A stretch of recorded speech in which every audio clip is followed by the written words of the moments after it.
ونعوذ بالله من شرور أنفسنا ومن سيئات أعمالنا من يهده الله فلا مضل له ومن يضلل فلا هادي له وأشهد أن لا إله إلا الله وأشهد أن محمدا عبده ورسوله يا أيها الذين آمنوا اتقوا الله حق تقاته ولا تموتن إلا وأنتم مسلمون يا أيها الناس اتقوا ربكم الذي خلقكم من نفس واحدة وخلق منها زوجها وبث منهما رجالا كثيرا ونساء واتقوا الله الذي تساءلون به والأرحام إن الله كان عليكم رقيبا يا أيها الذين آمنوا اتقوا الله وقولوا قولا سديدا يصلح لكم أعمالكم ويغفر لكم ذنوبكم ومن يطع الله ورسوله فقد فاز فوزا عظيما أما بعد فإن خير الحديث كتاب الله وخير الهدي هدي محمد صلى الله عليه وسلم وشر الأمور محدثاتها وكل محدثة بدعة وكل بدعة ضلالة وكل ضلالة في النار أعوذ بالله من الشيطان الرجيم بسم الله الرحمن الرحيم وأن المساجد لله فلا تدعوا مع الله أحدا فقال جل وعلا يا أيها الذين آمنوا إذا نودي للصلاة من يوم الجمعة فاسعوا إلى ذكر الله وذروا البيع ذلكم خير لكم إن كنتم تعلمون رب اشرح لي صدري ويسر لي أمري واحلل عقدة من لساني يفقهوا قولي رب زدني علما اللهم صل وسلم على نبينا محمد صلى الله عليه وسلم وبارك عليه. محترم حاضرین جمعہ، اسلامی بھائیوں، بزرگوں، نوجوانوں، عزیز بچوں اور پردہ نشین خواتین اسلامی، خطبہ مسنونہ کے بعد دو الگ الگ صورتوں سے دو آیتیں آپ کے سامنے پڑھی گئی ہیں اور ان دونوں آیتوں میں دو الگ الگ چیزوں کا تذکرہ کیا گیا ہے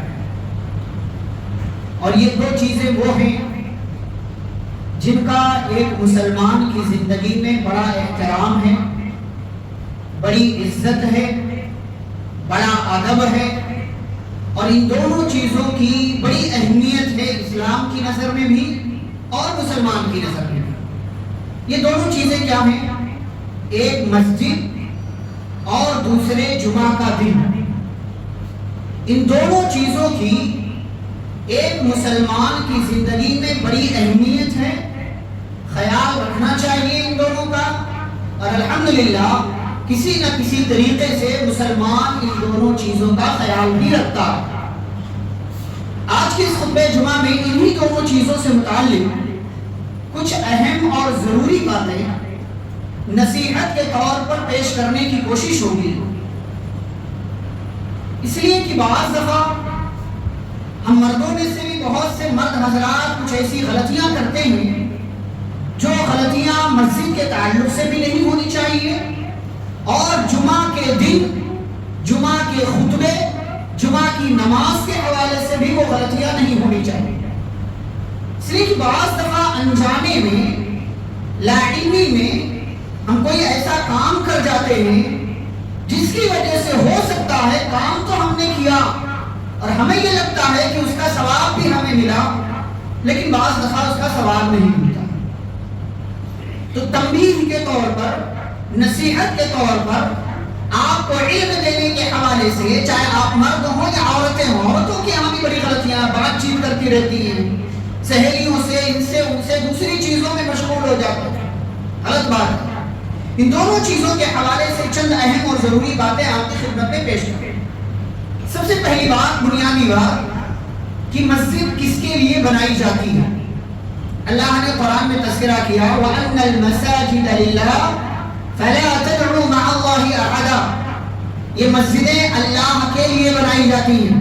ہم سب جانتے ہیں مسجد اللہ کا گھر ہے، مسجدیں اللہ کے لیے بنائی جاتی ہیں اور ان مسجدوں میں اللہ کی عبادت کا ہی کام ہوگا، دنیاوی کوئی کام کرنے سے بچنا چاہیے الا یہ کہ کوئی مصلحت ہو، کوئی حکمت ہو۔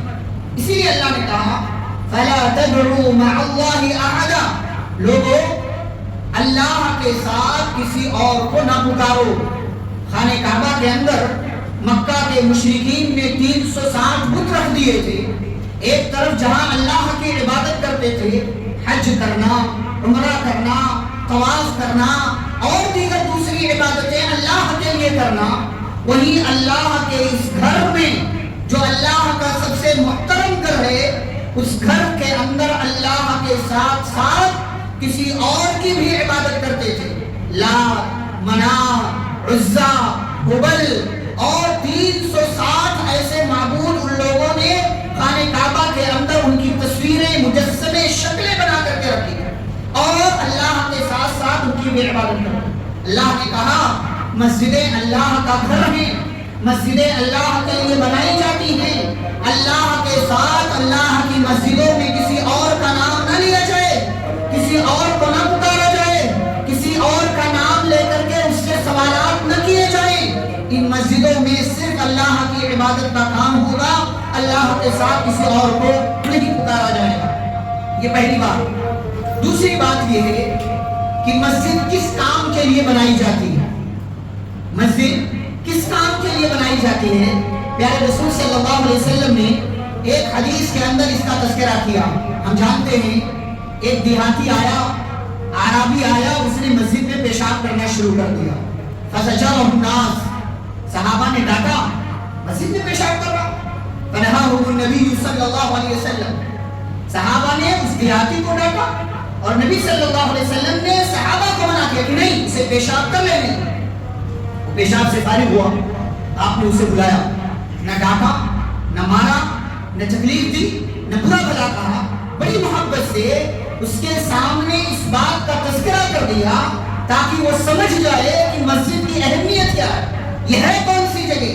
آپ نے فرمایا ان هذه المساجد، کہا یہ مسجدیں یہ ان جیسی گندی چیزوں کے لیے نہیں بنائی گئی، پیشاب کے لیے، گندگی کے لیے، کچرا ڈالنے کے لیے، ان چیزوں کے لیے نہیں بنائی گئی۔ انما ہی لذکر اللہ وتلاوت القرآن، ان مسجدوں میں اللہ کا ذکر ہوگا، اللہ کی عبادت ہوگی اور ساتھ ساتھ اللہ کے کلام قرآن مجید کی تلاوت ہوگی۔ مسجد کس لیے بنائی جاتی ہے؟ اللہ کی عبادت کے لیے، قرآن و حدیث کی تعلیم کے لیے، درس اور دروس کے لیے، بیانات کے لیے، قرآن کی تلاوت کے لیے، اور تاکہ لوگ یہاں آئیں، اللہ کے گھروں میں بیٹھیں، اذکار کریں، سنتوں کا، نوافل کا، قرآن کی تلاوت کا اہتمام کریں، اور مسجد کی جو اپنی روحانیت ہے وہ روحانیت لوگ اللہ کے اس گھر سے حاصل کریں۔ مسجد میں گندگی کرنا، مسجد میں کچرا ڈالنا، مسجد میں کھانے پینے کی کوئی چیز پھینک دینا، مسجد میں باہر سے لایا ہوا سامان ڈال کر چلے جانا کہ خادم اٹھا لے گا، مؤذن اٹھا لے گا، مسجد کے ذمہ داران اٹھا لیں گے، مسجد کی صفائی کی جاتی ہے، گندگی بھی صاف کر دی جائے گی، آپ گنہگار ہو جائیں گے، آپ گنہگار ہوں گے۔ اسی لیے بعض دفعہ دیکھیں نکاح وغیرہ ہوتا ہے، لوگ کھجور کھاتے ہیں، مسجد کے کونے میں ڈال دیتے ہیں، جوس پیتے ہیں، گلاس سائڈ میں رکھ دیا، اور کوئی چیز نوش کیا، کھایا پیا، مسجد میں چھوڑ کر چلے جاتے، جو تاکہ مؤذن صاف کر دے گا، خادم صاف کر دے گا۔ پھر بھائیو یہ غلط بات، ایسا نہیں کرنا ہے۔ مسجد میں گندگی نہیں کرنا، مسجد میں کچرا نہیں ڈالنا۔ کچھ لوگ یہ دیکھیں، مطلب ہم مسلمان ایک طرف مسجد سے محبت، مسجد کی اہمیت جانتے ہیں، مسجد کی عزت کا بھی ہمیں خیال ہے، لیکن دوسری طرف یہی کچرا ڈال کر کے ہم چلے جاتے ہیں۔ کتنے لوگ ہیں ناک میں انگلی ڈال کر گندگی نکالا، مسجد کی چٹائی میں لگا دیا، مسجد کی قالین میں لگا دیا۔ کیوں بھائی؟ یہ مسجد کا احترام ہے، یہ مسجد کی عزت ہے، یہ مسجد کی اہمیت کا خیال رکھ رہے ہیں آپ؟ نہیں کرنا یہ سب۔ باہر کی گندگی لا کر بھی مسجد میں نہیں ڈالنا ہے۔ آپ نے کچھ کھایا پیا، ہاتھ میں رکھیے، جیب میں ڈالیے، جیب میں ڈالنے کے بعد باہر لے جا کر ڈسٹ بین میں، کچڑے میں، یا بھول گئے آپ گھر میں پہنچ گئے، گھر میں لے جا کر کے آپ ڈسٹ بین میں ڈالیے۔ یہ کیا بات ہوئی کہ آپ مسجد میں ڈال دیتے دیکھ دیتے؟ یہ مسجد کے آداب، مسجد کے احترام کے خلاف ہے، اس کا خیال رکھنا چاہیے۔ مسجد میں وہی کام کرنا چاہیے جس کام کرنے کی اجازت ہے، وہ کام نہیں کرنا چاہیے جو کام آپ اپنے گھر میں بھی کرنا پسند نہیں کرتے ہیں۔ ایک اور بات کہ مسجد بنائے گا کون؟ مسجد بنائے گا کون؟ مسجد کون لوگ بنائیں گے؟ اللہ نے ذکر کیا انما یعمر مساجد اللہ من آمن باللہ، من آمن باللہ، مسجد وہ بنائے گا جس کا ایمان اللہ پر، جو مسلمان، جو مومن ہو، جس کا ایمان آخرت پر ہو، جو نماز قائم کرنے والا ہو، جو زکوٰۃ دینے والا ہو، جو اللہ سے ڈرنے والا ہو، اور جو صحیح معنوں میں قرآن و حدیث کے مطابق زندگی گزارنے والا ہو۔ ورنہ مسجد تو بنایا تھا مدینے کے اندر منافقوں نے بھی، اللہ نے اسے مسجد ضرار کا نام دیا، کہا والذین اتخذوا مسجدا، جن لوگوں نے مسجد بنائی، کیوں؟ ضرارا، مسلمانوں کو تکلیف دینے کے لیے، وکفرا، کفر کا کام کرنے کے لیے، وتفریقا بین المؤمنین، اور مومنوں کے درمیان تفرقہ پیدا کرنے کے لیے، اختلاف پیدا کرنے کے لیے، وإرصادا لمن حارب اللہ ورسولہ من قبل، اور اللہ اور اس کے رسول صلی اللہ علیہ وسلم کے دشمنوں کو پناہ دینے کے لیے ان کے پناہ کے طور پر مسجد منافقوں نے بنائی۔ نبی صلی اللہ علیہ وسلم سے کہا چلیے ہم نے مسجد بنائی ہے، افتتاح کر دیجئے، اوپننگ کر دیجئے۔ آپ صلی اللہ علیہ وسلم جنگ تبوک کی تیاری کر رہے تھے، آپ نے کہا نہیں میں جنگ سے واپس آؤں گا، اس کے بعد آ کر کے نماز پڑھ دوں گا۔ آپ واپس آئے جنگ تبوک سے، راستے میں اللہ نے قرآن کی آیت نازل کی اور کہا لا تقم فیہ ابدا، اے نبی صلی اللہ علیہ وسلم بظاہر ان لوگوں نے مسجد بنائی ہے لیکن یہ مسجد دراصل مسجد نہیں ہے، یہ کافروں کا ٹھکانہ ہے، یہ منافقوں کی سازش ہے، یہ اللہ اور اس کے رسول صلی اللہ علیہ وسلم کے دشمنوں کا گھر ہے۔ لا تقم فیہ ابدا، کبھی بھی آپ اس مسجد میں جا کر کے قیام نہ کریں، نماز نہ پڑھیں، اس لیے کہ یہ مسجد مسجد نہیں ہے بلکہ مسلمانوں کو نقصان اور تکلیف پہنچانے کے لیے بنائی گئی ہے۔ میرے بھائی اور بزرگوں، مسجد بنائے آپ اللہ کی رضا کے لیے، اخلاص کے ساتھ، عبادت کے لیے، ہر کسی کے لیے دروازہ کھلا، ہر کسی کے لیے، یہ نہیں کہ فلاں نہیں آئیں گے، فلاں مسلک والے نہیں آئیں گے، یہ ہو جائے گا وہ ہو جائے گا۔ اسلام میں ایسی کوئی تفریق نہیں ہے۔ اللہ نے کہا سورۃ البقرہ آیت نمبر 114 وَمَنْ أَظْلَمُ مِمَّنْ مَنَعَ مَسَاجِدَ اللَّهِ أَن يُذْكَرَ فِيهَا اسْمُهُ، اس شخص سے بڑا ظالم کون ہے جو لوگوں کو اللہ کی مسجدوں میں آنے سے روکے کہ وہ آ کر کے مسجد میں اللہ کا نام لیں گے، اللہ کا ذکر کریں گے۔ آپ پورے ہندوستان کا چکر لگائیں، مہاراشٹر کا چکر لگائیں، ممبئی کا چکر لگائیں، کتنی مسجدیں آپ کو مل جائیں گی جہاں پر باقاعدہ بورڈ لگا ہوا ہے فلاں مسلک والے، فلاں عقیدے والے، فلاں لوگ، فلاں یہ فلاں وہ مسجد میں داخل نہیں ہوں گے، ان کا داخلہ یہاں پر ممنوع ہے۔ ایسے لوگ اللہ کا گھر آپ نے بنایا کس کے لیے؟ اپنی چودراہٹ کے لیے؟ آپ نے بنایا کس لیے ہے؟ اپنے مسلک کے پرچار کے لیے؟ آپ نے بنایا کس لیے ہے؟ اپنے کسی ولی، پیر، مرشد، فقیر کی باتوں کو وہاں سے عام کرنے کے لیے نہیں۔ میرے بھائی، یہ مسجد اللہ کا گھر ہے، یہاں اللہ کی عبادت کا کام ہوگا، یہاں رسول صلی اللہ علیہ وسلم کی تعلیم کو پھیلانے کا کام ہوگا، یہاں قرآن حدیث کی طرف بلانے کا کام ہوگا۔ اللہ اور اس کے رسول صلی اللہ علیہ وسلم کی باتوں کے علاوہ کسی اور کی بات کا پرچار کیا جائے، کسی اور کا تذکرہ کیا جائے جس کا تعلق قرآن حدیث سے نہیں ہے، جس کا تعلق دین اسلام سے نہیں ہے، جس کا تعلق آخرت سے نہیں ہے، اور جس کا تعلق مسلمانوں کی جماعت سے، مسلمانوں کے اتحاد سے نہیں ہے۔ میرے بھائی اور بزرگوں، ایسے لوگ دراصل فسادی ہیں، ایسے لوگ دراصل اللہ کی نظر میں ظالم ہیں، اور اللہ کہتا ہے ایسے انسان سے بڑا ظالم کوئی اور نہیں ہو سکتا۔ اور آگے بڑھتے ہیں مسجد کے حوالے سے ایک اور بات میرے بھائیوں، پیارے نبی صلی اللہ علیہ وسلم، دیکھیں مسجد کی صفائی کے لیے خادم رکھا جاتا ہے۔ یہ بعض دفعہ لوگ مؤذن سے بھی صفائی کا کام لے لیتے ہیں، لیکن یہ بات درست نہیں۔ مؤذن کا اپنا مقام، مؤذن کی اپنی اہمیت، مؤذن کا اپنا مرتبہ ہے۔ قیامت کے دن سب سے زیادہ لمبی گردن والے یہی مؤذنین ہوں گے۔ ہم واش روم کی صفائی کا بھی کام لیتے ہیں اور نہ جانے کون کون سی صفائی کا کام لیتے ہیں، چلے کہیں مجبوری ہے، کسی وجہ سے مؤذن سے یہ کام لیا جا رہا ہے، لیکن بحیثیت نمازی، بحیثیت مسلمان، ہم میں سے ہر ایک کی ذمہ داری ہے مسجد کو صاف ستھرا رکھنا۔ پیارے رسول صلی اللہ علیہ وسلم ایک دن اپنے حجرے سے نکلے، آپ کا حجرہ ادھر ہے، مسجد کا دروازہ ہے، آپ پردہ ہٹایا، دروازہ کھلا، مسجد میں آپ داخل ہو جاتے۔ آپ اپنے کمرے سے، حجرے سے نکلے، مسجد میں آئے، آپ نے قبلے والی دیوار میں دیکھا رأى نخاما او بساطا او بزاقا، آپ نے دیوار میں دیکھا کہ کوئی گندگی لگی ہے۔ گندگی کون سی ہے؟ پہچان میں نہیں آ رہی۔ راوی کہتے ہیں شاید وہ بلغم تھا، شاید وہ دھوپ تھا، شاید وہ ناک کی گندگی تھی، سمجھ میں نہیں آ رہا تھا ہے کیا، سوکھ گیا، لیکن دیوار میں چپتا ہوا تھا۔ آپ صلی اللہ علیہ وسلم نے نہیں بلایا کہ بلال آؤ تم مؤذن ہو صاف کر دو، آپ نے نہیں کہا عائشہ حجرے سے نکلو یہ گندگی صاف کر دو، آپ نے کسی اور صحابی کو نہیں بلایا، حق کہوں نبی صلی اللہ علیہ وسلم آئے، آگے بڑھے، آپ نے مسجد کی دیوار میں لگی ہوئی گندگی کو صاف کر دیا۔ یہ پیارے رسول صلی اللہ علیہ وسلم کا کردار ہے۔ ہمیں بھی مسجد صاف ستھرا رکھنا چاہیے، ہمیں بھی مسجد کا احترام کرنا چاہیے، ہمیں بھی مسجد سے گندگی اگر دکھی، پتھر دکھا، کوئی کنکر دکھا، کوئی اور چیز دکھی تو ہم اسے اٹھائے، جیب میں رکھے، باہر ڈال دیں، ڈسٹ بن میں ڈال دیں، ثواب ملے گا۔ اچھا ایسے لوگوں کا مقام کیا ہے؟ اس سے پہلے کئی مرتبہ آپ نے سنا ہے، ایک عورت تھی مسجد کی صفائی کرنے والی، مسجد کی صفائی کرتی تھی، بالکل کالی غریب، کیا کرتی تھی؟ مسجد کے اندر جو پتھر ہے، کنکر ہے، اٹھا کر کے مسجد کے باہر ڈال دیتی، کچرا صاف کر دیتی، تقوم المسجد، مسجد کی صفائی کا کام کرتا۔ بیچ میں تھوڑے دن گزرے، پیارے رسول صلی اللہ علیہ وسلم کو نظر نہیں، آپ نے صحابہ سے پوچھا کہاں گئی وہ؟ صحابہ نے کہا اللہ کے نبی ماتت، تو مر گئی، ہم لوگوں نے دفنا دیا اسے، ہم نے ضروری نہیں سمجھا کہ آپ کو بتایا گیا ہے کون؟ سماج کی ایک عام سی بندی، ایک عام انسان کرتی کیا ہے؟ مسجد کی صفائی کا کام۔ ہماری نظروں میں کیا حیثیت ہے؟ ذرہ برابر نہیں، 1% بھی نہیں، لیکن نبی کی نظر میں کتنا مقام ہے؟ آپ پہلے نوٹس کر رہے ہیں اس کا ایبسنٹ ہونا، اس کا غیر حاضر ہونا، نوٹس کیا؟ نمبر 2 صحابہ سے پوچھا کہاں گئی، صحابہ نے بتایا مر گئی۔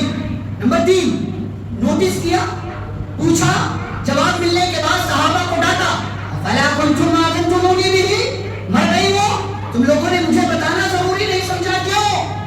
دلونی علی قبرہ، چلو مجھے اس کی قبر بتاؤ، دفنایا کہاں تم لوگوں نے اس کو؟ صحابہ نے قبر بتایا، آپ صلی اللہ علیہ وسلم گئے، اس عورت کی قبر کے پاس آپ کھڑے ہوئے، آپ نے نماز جنازہ ادا کیا، اس عورت کی مغفرت کے لیے اللہ رب العالمین سے دعا کی، اس عورت کی قسمت پر رشک کیجیے، آپ ایسا نصیب ہو۔ آپ پوری زندگی نبی صلی اللہ علیہ وسلم کی اٹھا لیں، آپ کو کوئی اور انسان ایسا نہیں ملے گا جس اکیلے کی قبر پر جا کر نبی نے نماز جنازہ پڑھی ہو اور مغفرت کی دعا کی ہو۔ یہ واحد ایسی عورت ہے کہ جس عورت کو آپ نوٹس کر رہے ہیں، پوچھ رہے ہیں، قبر کے بعد جا کر اکیلے نماز پڑھ رہے ہیں اور اس عورت کے لیے اللہ سے مغفرت کی دعا کر رہے ہیں۔ ہے کون یہ؟ مسجد کی صفائی کرنے والی۔ میرے بھائیوں، انسان ہونے کی حیثیت سے کوئی چھوٹا بڑا نہیں ہوتا، اللہ کی نظر میں کس کا کتنا مقام ہے اور آپ کو اس کا اندازہ نہیں ہوتا۔ اس لیے کسی کو آپ حقیر، گھٹیا، معمولی، کمتر، اس کے ظاہری لباس سے، اس کے کام سے، اس کی جاب سے، اس کے پروفیشن سے، اس کے رویے سے، اس کے کسی اور طریقے سے آپ اسے چھوٹا، معمولی، کمتر اور ہماری اپنی زبان کے حساب سے گھٹیا نہ سمجھیں۔ اللہ کی نظر میں کون کتنا عظیم ہے یہ ہم اور آپ کو نہیں پتا۔ اچھا، یہ مسجد کے حوالے سے اور بھی کئی باتیں ہو سکتی ہیں۔ ایک بات یہ کہ مسجد میں اونچی آواز سے باتیں نہیں کرنا۔ چلے ٹھیک ہے، نماز کے بعد 2-4 لوگ بیٹھے ہوئے ہیں، کوئی ضروری بات آگے کر سکتے ہیں، لیکن اونچی آواز میں بات کریں۔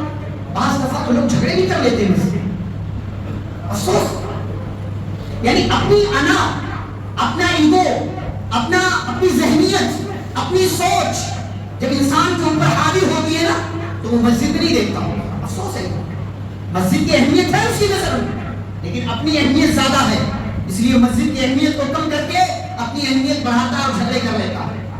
عمر رضی اللہ تعالیٰ عنہ کا دور ہے، خلافت کا، مسجد نبی میں بیٹھے ہوئے خلیفہ، دیکھا تو مسجد کے ایک کونے میں 2 بندے بیٹھے ہوئے ہیں، بات کر رہے ہیں۔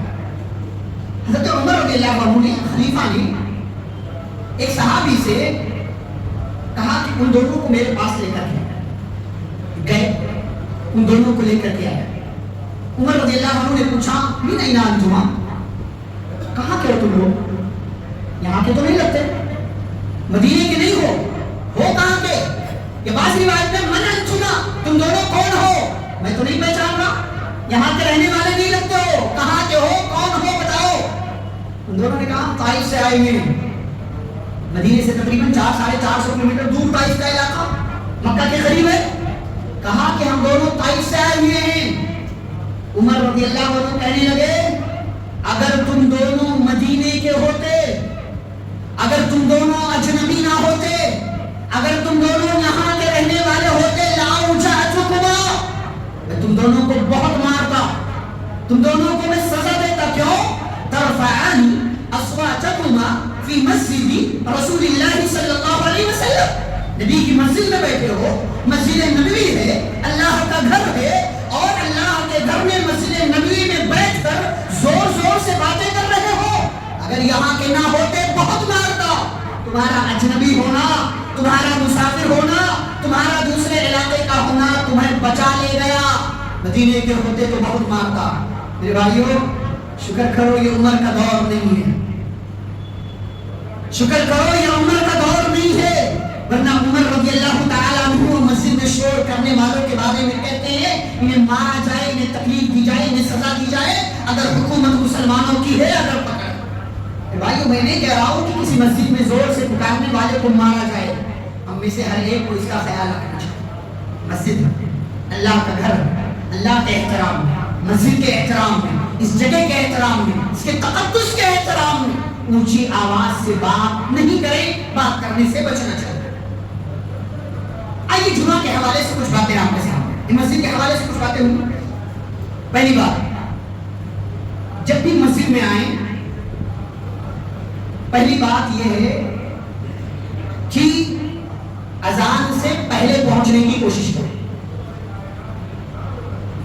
اس لیے جمعہ کا خطبہ سننا واجب ہے, فرض.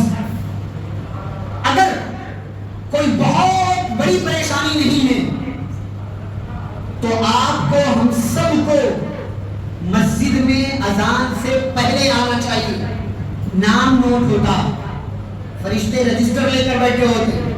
کوئی پہلے مرحلے میں آئے, اونٹ کا ثواب, گائے کا ثواب, بکری کا ثواب, مرغی کا ثواب, انڈے کا ثواب. امام آ گیا, اذان شروع ہو گئی, رجسٹر بند, نام لکھنا بند, آپ غیر حاضر. آپ ہیں, آپ کلاس میں ہیں, لیکن پھر بھی غیر حاضر مانے جائیں گے.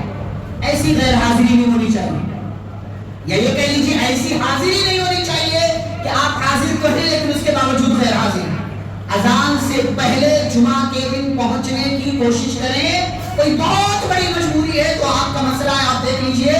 لیکن کوئی گھر میں بیٹھے ہوئے, کچھ لوگ دکان میں وقت سے بیٹھے رہتے ہیں, اذان کی آواز آتی ہے تو آپ کے مسجد میں. غلط بات, غلط بات. یہ پہلی بات ہے. دوسری بات, جمعہ کے دن آپ جب بھی آئیں, آپ پہلے آ رہے ہیں الحمدللہ, امام سے قریب بیٹھیں.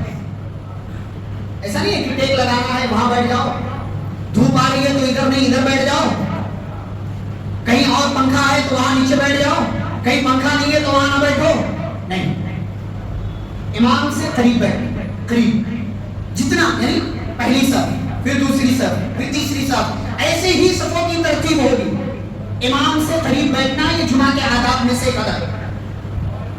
تیسری بات, اب آپ مسجد میں آ گئے ہیں تو ابھی آپ کو بیٹھنا نہیں. میں نے جو کہا کہ امام سے قریب بیٹھنے کا مطلب یہ ہے کہ پہلی صف میں رہے, یہ دوسری صف میں رہے, جہاں جگہ آپ کو مل جاتی ہے, آگے کا پھول ہے اس کے بعد والی صف میں رہے. تیسری بات یہ ہے کہ جب بھی آپ آئیں مسجد میں, آپ کو 2 رکعت نماز ادا کرنا ہے. 2 رکعت نماز آپ کو ادا کرنا ہے. تحیۃ المسجد کم از کم 2 رکعت آپ کو پڑھنا ہی پڑھنا ہے, اسے ترک نہیں کرنا. اب یہاں پر ایک سوال, اس سے پہلے بھی کئی مرتبہ رہنمائی کی گئی. یہاں پر ایک سوال ہے کہ اگر ہم آئے, اذان ہو رہی ہے, تب کیا کریں؟ میں نے کہا پہلے آئیے اذان سے پہلے, تاکہ یہ مسئلہ ہی نہ رہے. اسی وجہ سے آپ ایسے وقت میں مسجد میں پہنچ رہے ہیں جمعہ کے دن جب اذان شروع ہو چکی ہے, آپ مسجد میں آ گئے, داخل ہو. کیا کرنا ہے؟ بیٹھنا ہے کہ کھڑے رہنا ہے کہ سنت پڑھنا ہے؟ کیا کرنا ہے؟ سنت پڑھنا. کھڑے نہیں رہنا, بیٹھنا بھی نہیں. کچھ لوگ بیٹھ جاتے ہیں, اذان ختم ہوگی اس کے کے بعد سنت پڑھیں گے. کچھ لوگ کھڑے رہتے ہیں, نہیں ابھی اذان ہو رہی ہے, ابھی سنت نہیں پڑھنا ہے. اچھا کتنے لوگ جواب دے رہے ہوتے ہیں, کچھ لوگ کہتے ہیں کہ اذان ہو رہی ہے, ٹھیک ہے چلو مان لیا آپ کی بات اذان ہو رہی ہے, جواب دیتے لا الہ الا اللہ, مؤذن نے جیسے کہا اللہ اکبر یہ ہاتھ باندھ دیتے, اذان کے بعد بھی دعا کرنا پڑے گا. اگر آپ کی یہی بات ہے کہ اذان کا جواب دے رہا ہوں اور اذان کے بعد کی دعا بھی ہے, تو آپ لا الہ الا اللہ بولتے ہی ہاتھ کیوں باندھ رہے ہیں؟ دعا پڑھیے. لیکن درست بات کیا ہے, کرنا کیا ہے, آپ کو میں نے کہا نماز فوراً شروع کر دینا. اب آپ کہیں گے اذان ہو رہی ہے, میں بھی کہوں گا ہاں اذان ہو رہی ہے, لیکن دو چیزوں میں سے جو سب سے اہم ہو پہلے اس کو لیا جاتا ہے, اس کے بعد دوسرا کام کیا جاتا ہے. اہم کیا ہے؟ اذان کے بعد خطبہ شروع ہوگا. میں نے پہلے ہی کہا خطبہ سننا واجب ہے, فرض ہے, اور اذان کا جواب دینا کیا ہے؟ سنت. تو پہلے آپ فرض کو پورا کرنے کے لیے پہلے سنت پڑھ لیا. تین چیزیں یہاں, ایک اذان کا جواب دینا, ایک ہے سنت پڑھنا, اور ایک ہے جمعہ کا خطبہ سننا. ان میں پہلے نمبر پر کیا ہے؟ جمعہ کا خطبہ سننا واجب. اس کے بعد تحیۃ المسجد, اس کی زیادہ اہمیت. اس کے بعد ہے اذان کا جواب دینا. تو ان میں جو سب سے ہلکا والا ہے اس کو بعد کے لیے اگر موقع ملے گا تو چھوڑ دیں. تو اذان کا جواب ابھی آپ کو نہیں دینا, آپ سنت پڑھنا شروع کیجیے, سنت پڑھ لیجیے. اس کے بعد ابھی بھی اگر اذان ہو رہی ہے, فارغ ہو گئے آپ 2 رکعت پڑھ کر کے, تو اب آپ اذان کا جواب دیجیے, اذان کے بعد کی دعا پڑھیے, اور اس کے بعد آرام سے امام کا خطبہ غور سے سنیے. یہ اصل طریقہ ہے. جب بھی آئیں, اذان ہو رہی ہے, اذان کے ختم ہونے کا انتظار نہ کریں, کھڑے نہ رہیں, بیٹھ نہ جائیں, بلکہ فوراً 2 رکعت پڑھنا شروع کر دیں. آپ کی 2 رکعت ختم ہو گئی, اس کے بعد بھی اذان ہو رہی ہے, تو اذان کا جواب بھی دیجیے, دعا بھی پڑھیے, اور اس کے بعد امام کا خطبہ غور سے سنیے. اب اس کے بعد کی ایک اور بات ہے, بیٹھنا کیسے ہے مسجد میں. کچھ لوگ ہیں دونوں پیر کھڑے رکھ کر کے بیٹھتے ہیں, دونوں گھٹنا ایسے کھڑا رکھتے ہیں, دونوں پنجے زمین پر رکھتے ہیں, ہر آلی سے ہاتھ کا ٹیک لگا کر کے ایسے, تاکہ سکون. غلط ہے. اسے شریعت میں اقعاء القلب کہا گیا, کتے کی بیٹھک. آپ نے دیکھا کتا بیٹھتا ہے, اس سے دونوں پیر کھڑا رکھتا بیٹھتا نہیں, بیٹھنا ہے. عام حالات میں بھی نہیں بیٹھنا ہے صاحب, کیونکہ یہ شرم و حیا کے خلاف بھی ہے. چاہے آپ مرد ہو یا عورتیں, دونوں پیر کھڑا رکھ کر کے جیسے کتا بیٹھتا ہے, کتے کے بیٹھنے کی طرح نہیں بیٹھنا ہے. اور جمعہ کے خطبے میں, اور اس کا سے ایک تو خیر مشابہت ہے, اس سے دوسرے یہ کہ اس سے سستی آتی ہے, نیند آتی ہے, غفلت میں انسان پڑتا ہے, اس لیے ایسی بیٹھک سے بچنا چاہیے. اس کے آگے کی ایک اور بات, کچھ لوگ ہیں بات چیت کرنے لگ جاتے ہیں. بغل میں دیکھا کوئی بیٹھا ہوا, بہت دن سے پہچان نہیں, السلام علیکم. وہ بھائی سلام کرنا صحیح ہے, لیکن جمعہ کے ٹائم نہیں صحیح. بعد میں سلام دعا کرتے رہو, بعد میں خیریت پوچھتے رہو, بعد میں گھر کو بھی جاؤ, پانی بھی پی جاؤ, لیکن خطبے کے دوران ہی صحیح. یہ سب خطبے کے دوران. ابا بھی بغل میں بیٹھے ہو کچھ نہیں, ذمہ دار بھی بغل میں بیٹھے ہو کچھ نہیں, کوئی دعا سلام نہیں. امام کا خطبہ, خطیب کا خطبہ آپ کو غور سے سننا. اچھا اس کے علاوہ کچھ لوگ بات بھی 5 دفعہ کرنے لگ جاتے ہیں. ہم اہمیت نہیں سمجھتے, ہمیں لگتا ہے نہیں خالی جمعہ کو جانا ہے, 2 رکعت پڑھ کر کے آ جانا ہے, ہوتا رہتا ہے. نہیں بھائی, یہ خطبہ, یہ جمعہ ہفتے کی عید ہے. 7 دن کا ڈوز دیا جاتا ہے یہاں سے, 7 دن کا بوسٹر ہے آپ کے لیے. آپ یہ بوسٹر نہیں لیں گے, ہم کی زندگی میں انرجی نہیں آنے والی, پھر آپ غافل رہیں گے, یہاں وہاں بھٹکتے رہیں گے. سنیے, کتنے ہی ماشاءاللہ ایسے لوگ ہیں جمعہ کے خطبے سن کر کے انہوں نے اپنی اصلاح کی ہے. اسی لیے الحمدللہ ہمارے یہاں خواتین کے لیے بھی جمعہ کے خطبے میں آنے کا اہتمام ہوتا. کیوں؟ ہمارے گھروں کا آدھا حصہ, بلکہ آج کے دور میں آدھے سے زیادہ حصہ عورتیں, انہیں علم نہیں ہوگا تو پھر کیسے وہ دین کی باتیں اپنے بچوں کو بتائیں گے. اور آج ہمارے یہاں جہالت کی, عورتوں میں جہالت کی ایک بڑی وجہ یہی ہے کہ ایک زمانے تک عورتوں کو مسجدوں سے دور رکھا گیا. جب مسجدوں سے دور رکھا گیا تو عورت جمعہ کا خطبہ نہیں سن سکتی ہے, دین کی تعلیم نہیں آئے گی, تعلیم نہیں آئے گی, جاہل رہے گی, جاہل رہے گی, بچوں کے اندر بھی وہی چیزیں ڈالیں گی جو اس کو معلوم ہے. اسی لیے عورتوں کی جانب سے شرک اور کفر کے آنے کا زیادہ اندیشہ رہتا ہے, اور اسی لیے شرک کے اڈوں پر زیادہ عورتوں کی تعداد آپ کو نظر آتی ہے, کیونکہ ان کو علم نہیں دیا گیا. میرے بھائیو, مسجد کے اندر آنا, جمعہ کے خطبے کے لیے آنا, یہ آپ کے علم کو بھی بڑھاتا ہے, آپ کو عمل کے اعتبار سے بھی آگے لے کر کے آتا ہے, آپ کو اچھا بناتا ہے, اور آپ کی زندگی کو زنگ آلود ہونے سے بچاتا ہے. تلوار کو, چاقو کو, چھری کو, قینچی کو, کسی بھی چیز کو, ایسی چیز کو جو لوہے والی ہے, آپ ایک لمبی مدت تک رکھ دو, سیکل نہ کرو, تیز نہ کرو, دھار نہ لگاؤ, وہ چیز کند ہو جائے گی, کام کرنا چھوڑ دے گی. ایسے ہی اگر آپ خطبہ سنو نہیں, خطبے میں آپ دیر سے پہنچو, آخر کی ایک دو باتیں آپ کو سنائی دے اور آپ کو دین کا بڑا حصہ معلوم نہ ہو, آپ کی زندگی زنگ آلود ہو کر کے رہ جائے گی, اور دنیا کے اندر بھٹکنا آپ کے لیے آسان ہو جائے گا. تو خطبہ غور سے سنیں, بات چیت نہیں کرنا ہے, اور اگر کوئی کچھ غلط کرتا ہے اسے چپ رہنے کے لیے بھی نہیں کہنا. وہ خطیب کا کام ہے, وہ خطبہ دینے والے کا کام ہے. وہ یہاں سے سب نظر آتا ہے, کون موبائل چلا رہا ہے, کون آ رہا ہے, کون جا رہا ہے, کون کدھر دیکھ رہا, یہاں سے سب نظر آتا ہے. اور اب تو اونچا ہو گیا ماشاءاللہ, پر اور نظر آتا ہے, اب تو اور نظر آتا ہے. تو آپ کو یہ کرنی کیوں بھائی, آپ جمعہ کا ثواب کیوں ضائع کر رہے ہیں؟ کسی کوئی غلط کر, پہلی بات تو کسی کو غلط نہیں کرنا چاہیے, لیکن کوئی ایسا ہے جو کچھ غلط کر رہا ہے, بچہ ہو یا بڑا ہو, تو بچہ کرے تو سمجھ میں آتا ہے, بڑا کرے تو کیا کریں گے اس کو,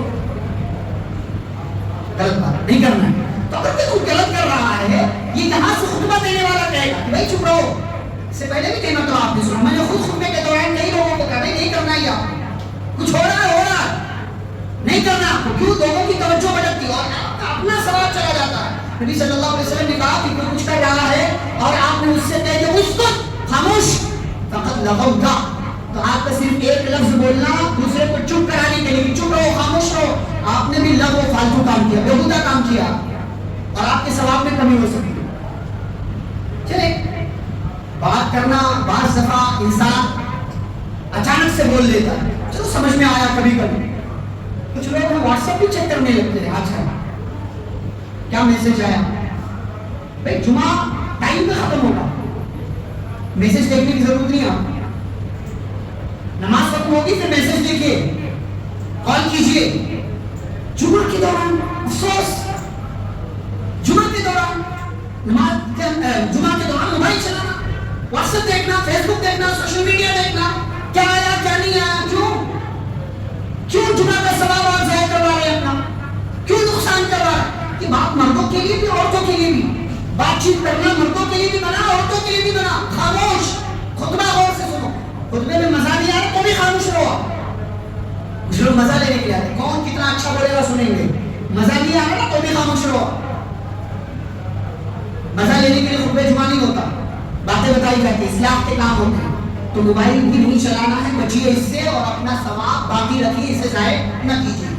ایک اور چیز ہے, کچھ لوگ ہیں آئیں گے اخیر میں اور سوچیں گے پہلی صف کا ثواب نہیں. کیوں آئے ہو اخیر میں, لوگ سب, پہلی بات تو ملے گا نہیں, دوسری بات گناہ ہے, اس میں لوگوں کو تکلیف پہنچا رہے ہیں. جاء رجل یتخطى رقاب الناس, ایک آدمی آیا, لوگوں کی گردنیں پھلانتے ہوئے آئے جا رہا, اور نبی صلی اللہ علیہ وسلم یخطب, نبی یہاں کھڑے ہو کر خطبہ دے رہے ہیں. آپ نے کہا بیٹھو, جہاں ہو وہیں بیٹھ جاؤ, فقد آذیت, تم نے لوگوں کو تکلیف دی. اسی لیے میں نے پہلے کہا نا, وہ پیچھے سے آنے والا یہاں جگہ دیکھے گا تو آئے گا. اس لیے شریعت کیا کہتے ہیں, پہلے حدیث سفر مکمل, امام سے قریب بیٹھو, یہاں جگہ نہیں رہے گی کوئی نہیں آئے گا. ہاں چلو بچہ ہے, اس کو سائڈ کر کے بیٹھ جائے. اچھا, کچھ لوگ کہتے ہیں ارے امام صاحب خطبہ دینے والا تو بعد میں آ رہا ہے. امام ایکسیپشن ہے, امام ایکسیپشن ہے، اس لیے آپ سعودی عرب وغیرہ میں دیکھیں پیچھے سے دروازہ بنتا ہے، امام کے لیے الگ دروازہ بنتا ہے تاکہ امام لوگوں کو تکلیف نہ دے، آئے سیدھا وہ ممبر پر، لیکن یہاں مجبوری ہے، جگہ کی قلت ہوتی ہے، اس لیے امام کو سیدھا یہاں سے آنا پڑتا ہے۔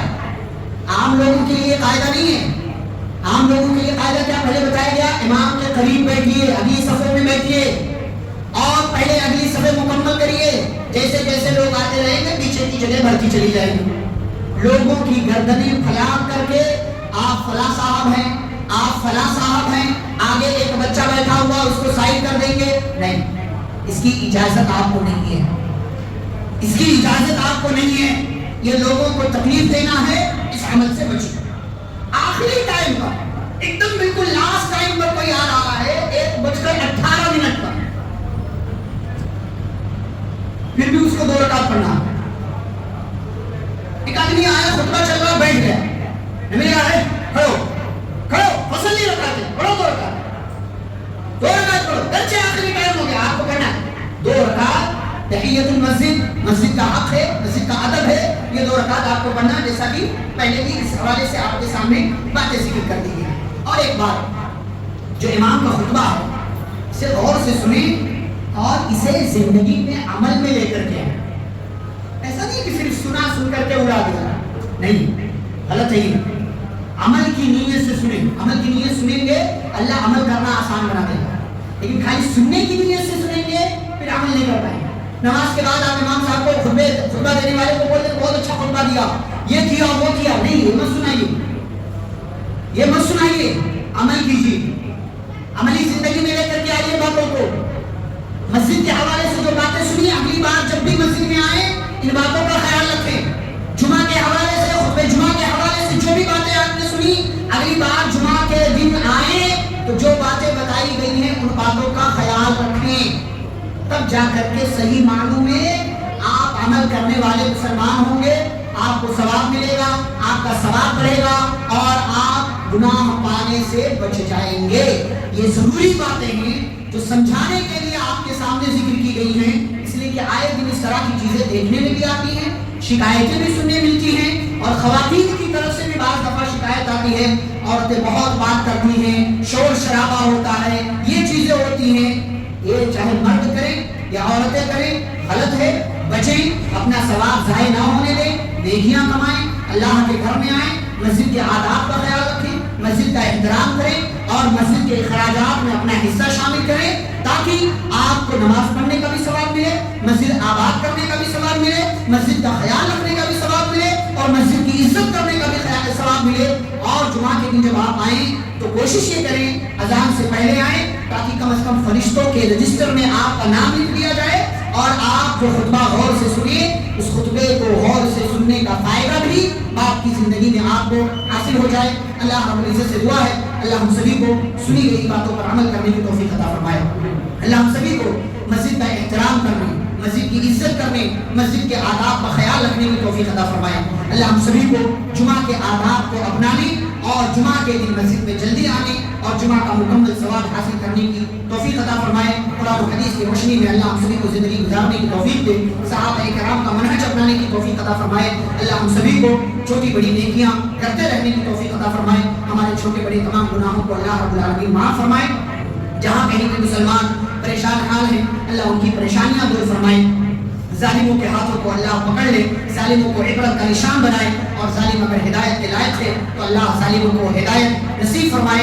جو کل تک زندہ تھے ہمارے درمیان تھے آج نہیں ہے، ہم دعا کرتے ہیں اللہ ان تمام توحید پرست لوگوں کو، توحید والوں کو اللہ رب العالمین کروٹ کروٹ جنت نصیب فرمائے، ہماری ماؤں کی، بہنوں کی، بیٹیوں کی، نوجوانوں کی، ہم مسلمانوں کی اللہ رب العالمین حفاظت فرمائے، ہمارے ملک کی، ہمارے شہر کی، ہمارے علاقے کی اللہ رب العالمین حفاظت فرمائے، اور جب تک اللہ ہمیں دنیا میں زندہ رکھے، اسلام اور ایمان پر زندہ رکھے، خاتمہ ہو تو خاتمہ بخیر ہو، وصلی اللہ تعالی علی نبینا محمد وعلی آلہ واصحابہ اجمعین، ربنا تقبل منا